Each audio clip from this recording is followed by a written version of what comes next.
दोस्तों, आप सभी ने सुना होगा कि भारत 1947 को आजाद हुआ था, लेकिन क्या आपने कभी सोचा कि इतना अमीर, इतना शक्तिशाली और सोने की चिड़िया कहा जाने वाला देश आखिर किन गलतियों और किन चालों की वजह से 200 साल तक विदेशी कंपनियों का गुलाम बनकर रहा। नमस्कार, मेरा नाम है आशुतोष बिरागी और आज हम बात करेंगे आखिर किन गलतियों से हमारा भारत, जो कि सोने की चिड़िया कहा जाने वाला देश था, वो धीरे धीरे अंग्रेजों की हुकूमत का गुलाम बनता चला गया। तो चलिए इस विषय पर हम शुरुआत से बात करते हैं। इसकी बिल्कुल मत करिएगा, क्योंकि ऐसी जानकारी आपको शायद ही कहीं और मिलेगी। भारत कोई साधारण देश नहीं था। दुनिया हमें सोने की चिड़िया कहती थी, क्योंकि यहाँ कला, संस्कृति, रेशम, सोना, कपड़ा सब कुछ दुनिया के टॉप लेवल के थे। यानी कि भारत सिर्फ एक देश नहीं बल्कि एक खजाना था, और इसी खजाने की खुशबू एक दिन यूरोप तक पहुंची। सन 1498 में वास्को द गामा समुद्री रास्ते से भारत आया।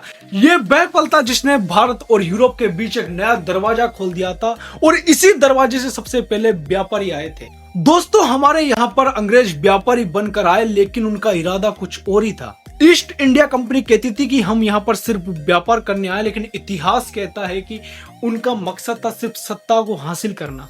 उन्होंने किले बनाए, गोदाम बनाए, स्थानीय लोगों को नौकरियां दी, और धीरे धीरे जो हमारे राजा महाराजाएं थे उनकी राजनीति में घुसने लगे। उस समय हमारा भारत सिर्फ एक देश नहीं बल्कि दर्जनों सियासतों का एक समूह था। एक राजा दूसरे राजा से लड़ रहा था, हर कोई अपनी ताकत दिखाना चाहता था। अंग्रेजों ने यह देखकर वही पुराना खेल खेला, एक राजा को दूसरे राजा के खिलाफ कर दिया। वही पुराना फॉर्मूला, फूट डालो और राज करो। दोस्तों, अब हम जानेंगे कि भारत की गुलामी की शुरुआत कब हुई। 1757 का प्लासी का वो युद्ध, यह सिर्फ एक लड़ाई नहीं थी बल्कि भारतीय इतिहास का सबसे बड़ा मोड़ था।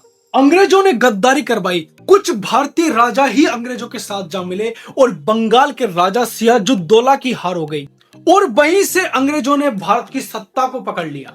और इसके बाद शुरू हुई भारत की सबसे क्रूर आर्थिक लूट। भारत का कपास, चाय, मसाले सब इंग्लैंड भेजे जाने लगे। भारत के कारखाने बंद हुए, मजदूर बेरोजगार हुए, और किसान कर्जे में डूबते चले गए। और जो देश पूरी दुनिया को खिलाता था वही भूख और गरीबी की ओर ढकेल दिया गया। और दोस्तों, ये सिलसिला यही खत्म नहीं होता। ये कोई कहानी नहीं, ये एक ऐसी जीती जागती अवधारणा है ना कि सुनने वाले और बोलने वाले दोनों की आंखों में आंसू झलकने लगते हैं। अंग्रेजों के अत्याचार बढ़ते जा रहे थे, लोग परेशान हो रहे थे, भूखे मर रहे थे, और वहीं से शुरू हुई 1857 की वो बड़ी जंग, जो हमने पहली बार अपनी स्वतंत्रता के लिए बड़ी एक नई जंग लड़ी। सिपाहियों से लेकर आम जनता तक हर कोई अंग्रेजों के खिलाफ खड़ा हो गया था। लेकिन अंग्रेजों के हथियार, ताकत और धोखे इन सब पर ज्यादा महंगे पड़े।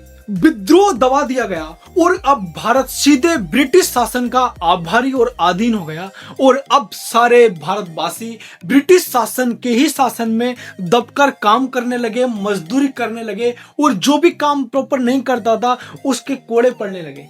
तो दोस्तों, आज हमने जाना कि हमारा भारत देश, जो सोने की चिड़िया कहा जाने वाला देश था, वो किस तरह से एक अंग्रेजों के शासन का गुलाम बनता चला गया। लेकिन हमें इस चीज से क्या सीखने को मिलता है? हमारा भारत अंत में आजाद तो हो गया, लेकिन एक सच्चाई इतिहास में हमेशा के लिए दर्ज हो गई। भारत तलवार से नहीं बल्कि हमारी अपनी आपसी लड़ाई, आपसी फूट और गुलामी की मानसिकता की वजह से ही किसी अन्य ब्रिटिश कंपनी का गुलाम बना।